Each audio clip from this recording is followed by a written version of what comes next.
Welcome to your Aquarius horoscopes for the week of the 14th through the 20th of April. Pluto, of course, is in Aquarius. We know better than to think he's going anywhere anytime soon.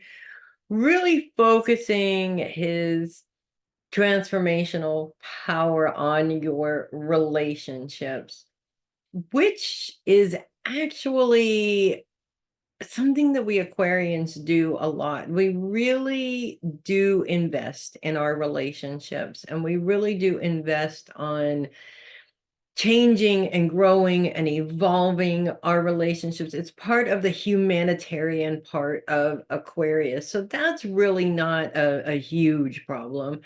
All week long, Pluto is in a trine with Neptune. Neptune's intuitive focus is on your long-term goals. So we're really looking at a couple of different things. One, we're growing the relationships that we need geared towards those specific goals, of course, but also what can be difficult for Aquarians, at least it is difficult for this Aquarian occasionally, is really following and utilizing that intuitive power that everybody has, because it adds an element of magic that maybe you wouldn't think about. And the reason why this can be difficult for Aquarians is because we're very logical beings. If it's not standing in front of me, it doesn't exist. Or if it doesn't make sense, we're not going to go with that. It's part of the Aquarian control issue a little bit, allowing yourself to let go of that control in order for these forces to kind of um show you what needs to be done rather than trying to figure it out, is definitely going to be helpful, especially around the challenges that will be coming up, because Pluto is in a square with, I do believe actually it is Mercury. No, it's not Mercury. It is the sun. In a square with the sun all week long. I think there's an element of that Mercury square there right at the beginning of the week on Sunday, but it moves out pretty quickly. So that's good. At least it's not direct with the Mercury retrograde. But of course, the Mercury retrograde is going to play into it because it's there, and it always does. Pluto's focus is on relationships. The sun's focus is on career. So this becomes a challenge when you're really focused on these goals, specifically your career goals. You're gaining a momentum, and then all of a sudden, bam, it's like you're having to make a choice between the relationships versus the career. We've all been in this situation before, and that just is intensified by a lot on Monday as the moon moves into opposition with Pluto. And the moon's focus is very much on self, the emotional self. I mean, how many times has the emotional self got in the way of what you wanted to do? Let's just sit down and be honest here with ourselves, guys. It happens. It happens to me all the time. I see it happening to other people all the time. And of course, when it's happening to other people, I'm like, I don't see how you can let that happen. Totally discounting the fact that it happens to me. When you get knocked off that emotional horse, it becomes difficult to focus on anything but that.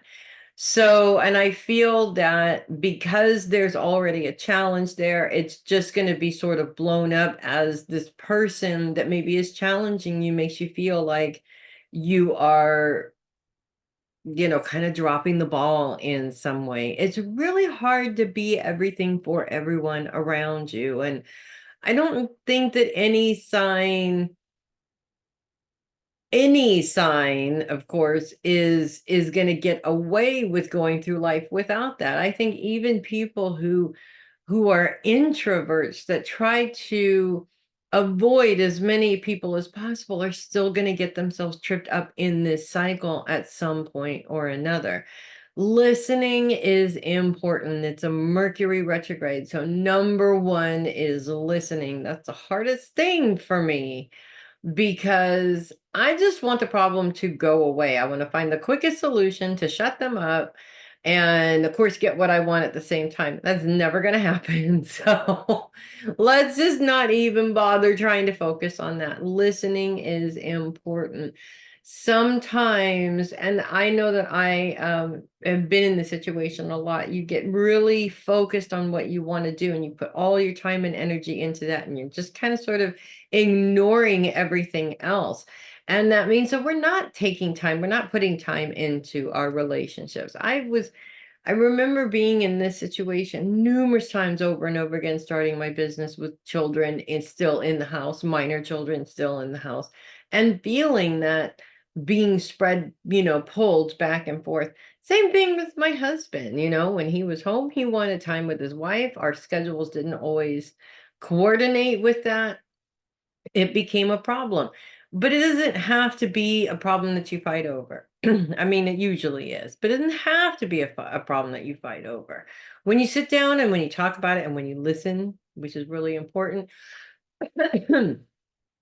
you can come up with a compromise or make sure that the time that you're not putting into your goals is spent quality time with the people around you, while continuing to have your self-care and your own time as well. Because I don't know, I don't know if it's an Aquarian thing or if it's just an intellectual thing, but my alone time is extremely important. I'm not giving it up, and I'm not saying that anybody should.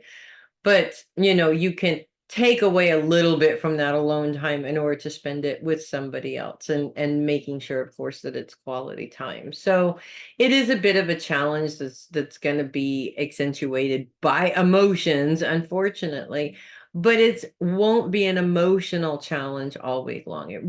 That part is really relegated to Monday, and then things do kind of smooth out a little bit. The moon actually does move into a more favorable position with Pluto, I think, later on in the week. Let me just keep on going here and see if I can find it.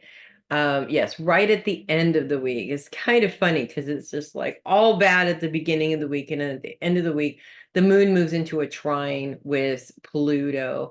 And the moon's focus really is on ideas. So it's actually helping to bring ideas to the surface to help coordinate this time issue with those relationships with the people that you love, but also focused on building the right relationships for your long-term goals at the same time, which we can multitask. We're really good at that, right?